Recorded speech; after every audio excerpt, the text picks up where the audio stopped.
Now here's a truck to be reckoned with.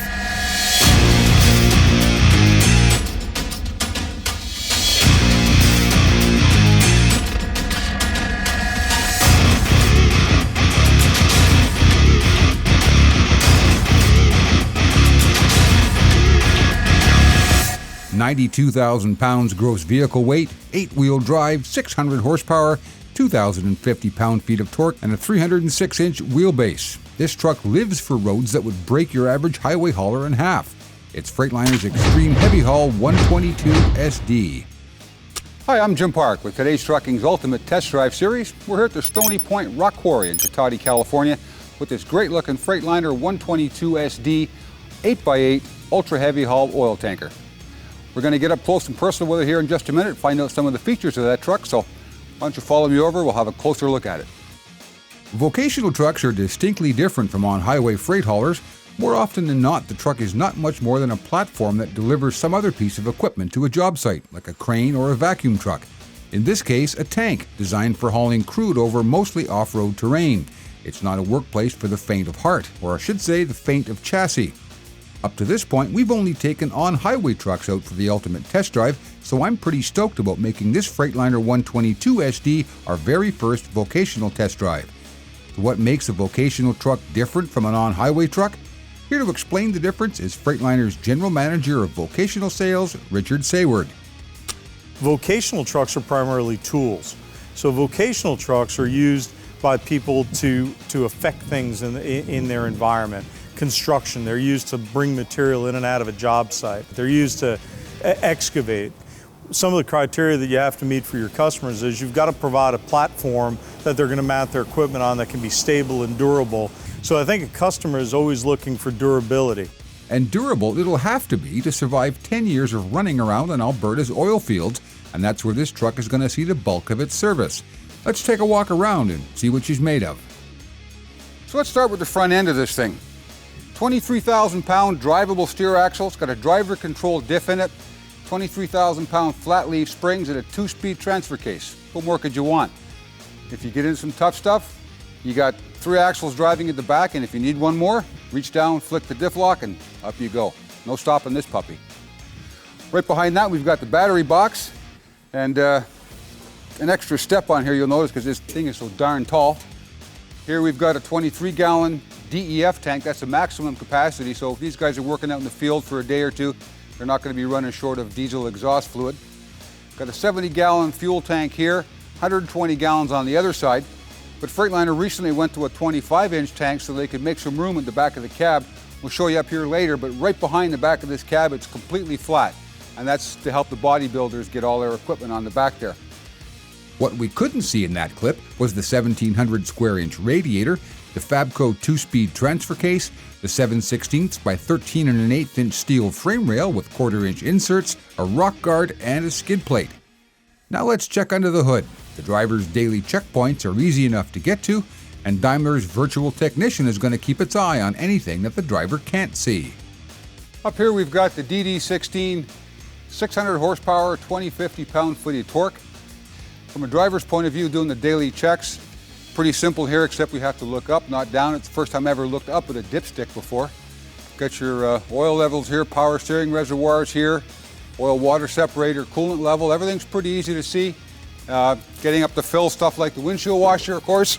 That's a small climb up here. You're in there, no big deal. And if you're having to look back at your brakes and under the steering mechanism here, lots of room to crawl under the hood and have a look. So really well laid out. Everything the driver needs here is right close at hand, but there's a lot of stuff in this engine that the driver can't see, so we've got virtual technician. This engine's got that self-diagnostic system all run through telematics, so that if there's a problem on board, practically anywhere in the truck, as a matter of fact, not just on the engine, chances are the computer will know about it before the driver. It's watching for serious faults and it's watching for minor faults. If you've got a minor fault that's not mission critical, we can live with it, we'll keep on trucking. If there's a serious problem that's going to cause some long-term damage, get the message to shut everything down, get a repair ticket started, and get the thing fixed. And there are a few other things that will make the driver's life a little easier and a little safer too. Up here in the front still, we've got a fiberglass hood, all fiberglass one-piece hood. We've got the corrosion-resistant aluminum Freightliner cab that's been proven through the years. We've also got a great looking stainless steel sun visor that gives that truck that sort of classic look. And a really thoughtful piece here is the two-piece windshield. A lot of the on-highway trucks now are going to the wraparound windshields for fuel economy. That's not a really big deal out in the oil patch, but every time you throw a rock through that windshield, it's going to cost a ton of money. So we've got a two-piece windshield, a lot easier to repair and maintain. The doors on this one are actually really cool. We've got a two-piece insulation strip in here. One's for the wind, one in the cold weather, the other's for sound. And it's a steel reinforced door, so it's really solid, and you can tell that when you close it. Up front here, we've got these sexy new LED headlights.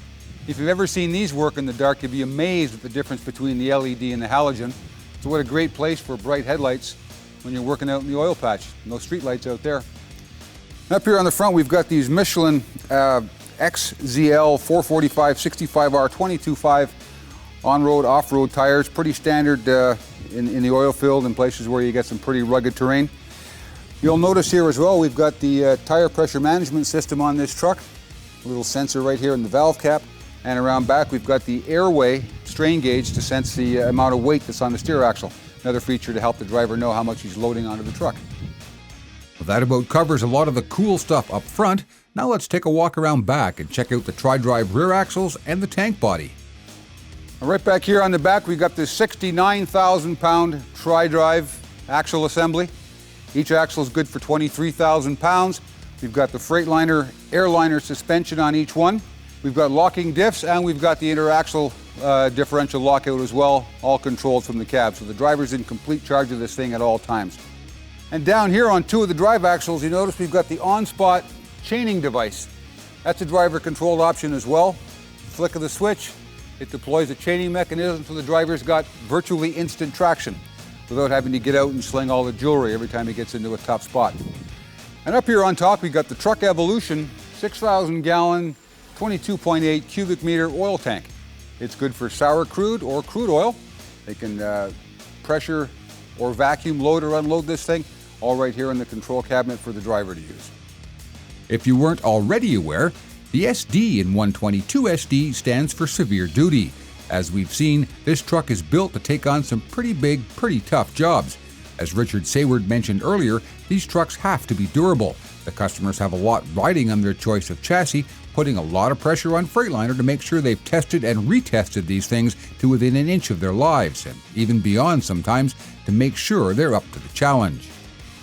Vocational trucks, you just have to design it tough, and that's where we run a tough test engineering department at Freightliner in Portland. We've got an individual up there, Al Pearson, who runs our truck testing department, who's a truck guy. It's in his blood, and he tests things. He cycles doors and see what it would take to have the durability for the 10-year life cycle.